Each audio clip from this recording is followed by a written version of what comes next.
Hi everybody, Dana Sparks, broker of Maximum One Greater Atlanta Realtors, and today's tip has to do with how to deal with a feisty agent. I just got through teaching a continuing education class on communication, and one of the topics that we talked about in the class were the tip was tips for dealing with a feisty co-op agent, and that prompted a lot of discussion during the class. So I just wanted to do just a brief video tip sharing with you some of the points that we talked about in the class. So what do I mean by a feisty agent? Well, there are times when you are representing your client and you are interacting with a co-op agent who is representing their client, and for whatever reason, there comes a time in the negotiations, in the communication, where there is a disagreement or you hit some hurdles in the road, some bumps in the road with respect to the negotiations, and that other agent could be considered feisty is the adjective that I am using. And so what are some tips for dealing with that? Well, a couple of things is, one is give them the benefit of the doubt. Well, Dana, what do you mean by that? Remember that you and the other agent are both working towards the same outcome. So real estate is a profession unlike any other where you have two sides. You have a seller side and a buyer side, and you have an agent and a broker. One represents one side, one represents the seller, and the other represents the buyer. So you have two sides of a transaction. And for example, in a lawsuit, you have two sides, but they're looking for different outcomes. In real estate, you have two sides, but you're both working towards the exact same outcome. You have a seller who wants to sell and a buyer who wants to buy. So it's just working through the nitty-gritty of the details of that transaction, but everybody's looking towards the same ultimate goal. The next issue is when you are communicating in general, in any transaction, when you are communicating with a co-op agent, you want to, when you are referring to the side, the client with whom you are working, whether that be the seller or the buyer, you want to try and train yourself to refer to those parties as the seller, the buyer, rather than my buyer, my seller. When you start getting possessive and you come across some hurdles or bumps in the road, you start getting defensive. And when you start getting defensive and defending yourself, it's a little bit more contentious when trying to work out some discrepancies or some differences or things that need negotiating, rather than, and then it becomes the seller and the seller's agent versus the buyer and the buyer's agent. When you talk about the seller and the buyer, and then the dichotomy that gets set up is you, the two professional real estate agents and brokers, working together as an allied front, not against, but the other side of the deal are the public buyers and sellers. So that sets it up, that changes the dynamic a little bit, where you're more inclined to work together, again, to achieve the same ultimate result, which is the successful closing of the transaction. The next tip is, are you on the same page? Sometimes you could be talking about two completely different issues. For example, in teaching this class today, we talked about, there was an issue that I talked about, for example, how to take notes and what to do to protect yourself if you think that you might be the subject of a GREC investigation or an ethics hearing or litigation or arbitration, or thrust into a contentious situation with your broker or the other broker. And I gave some tips on how to protect yourself for that, which I've done previous videos on. And one of the things that I brought up is, as of right now, GREC is approximately 12 to 18 months behind in their investigations. And again, so I brought that up, and then I went through the notes and some ways and methods to protect yourself. And then one of the comments was, well, that's just ridiculous. I gave you great tips. How on earth is that ridiculous? So I am thinking that the student's comment was what was ridiculous were my suggestions on how to protect yourself.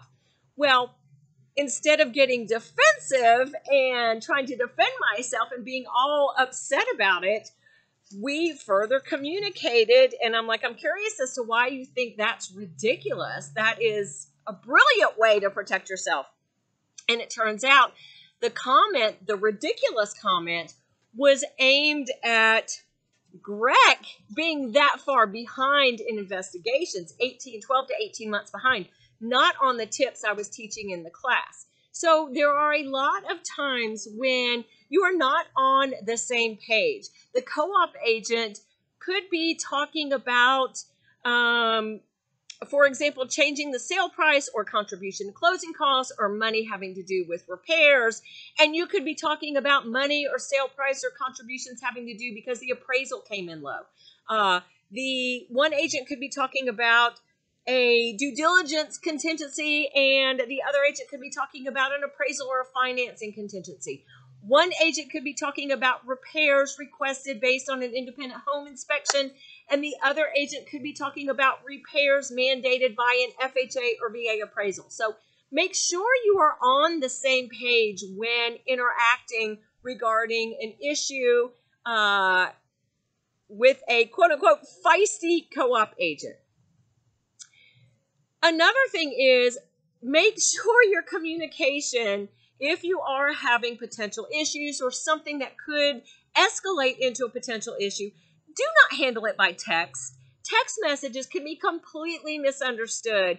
And I encourage you to watch the video. I did record the CE class, and we talked about all sorts of ways of communicating, including text and written and phone communication and in-person communication. So I will post that video. You can watch it, not for CE credit, but for information. So it is very difficult to get on the same page and negotiate via text messages. So I encourage you to pick up the phone, schedule a meeting, or pick up the phone and actually have a conversation with the co-op agent regarding issues or hurdles, and then perhaps escalating it to your broker and their broker. But text messaging is not necessarily the way to work through hurdles and issues. The next point is, consider that the agent's comments or questions are really from their client. So they might understand what the deal is, but they are just voicing the objections from their client.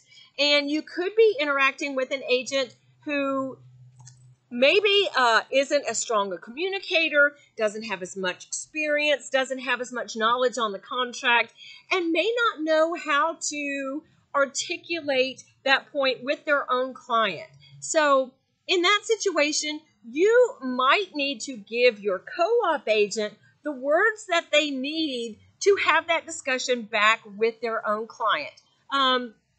For example, let's say that they are representing a buyer who is outside of all contingencies and wants to terminate the contract and will be in default of the contract. And that agent knows that that they would lose the earnest money as liquidated damages. And that buyer's agent says, the buyers are willing to forego the earnest money, but they're going to terminate, blah, blah, blah. Well, that co-op agent may not know, or may have forgotten, or just may not know how to express. And this is where you might need to politely, and not in a condescending manner, but in a professional, cooperative manner, give your co-op agent the words and the information that they need to talk back to their own clients. So, for example, you might say, yep, I completely understand and agree that they might be willing to give up their earnest money. However, I'm sure they might need to be reminded that not only are they going to lose their earnest money, but they also are liable for the commission to both brokers. So as you know, or as you might want to remind them, in paragraph C2 of the default section, or B2 default section of the GAR purchase and sale agreement, it does say that if a party defaults on the contract, not only is earnest money up as liquidated damages, but the rights of the broker in paragraph 2C does say that the defaulting party shall pay as liquidated damages to every broker involved in the agreement the commission the broker would have received had the transaction closed without the default. So again, that's an example of where you might need to give your co-op agent the words or the information to speak to their client if they don't have their own knowledge to do that. Another tip is consider that you are easier to vent to than their client. It might not be right, but it's true.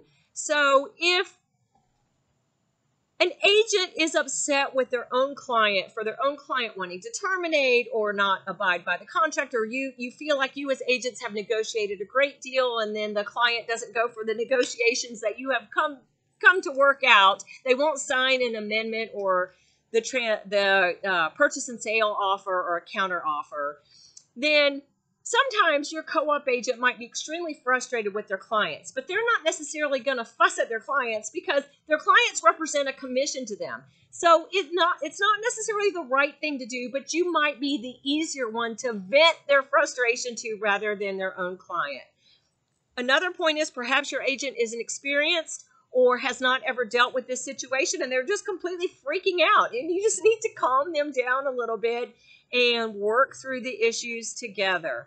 And then the last point is consider that your co-op agent is also your client, in addition to your public person who is your client.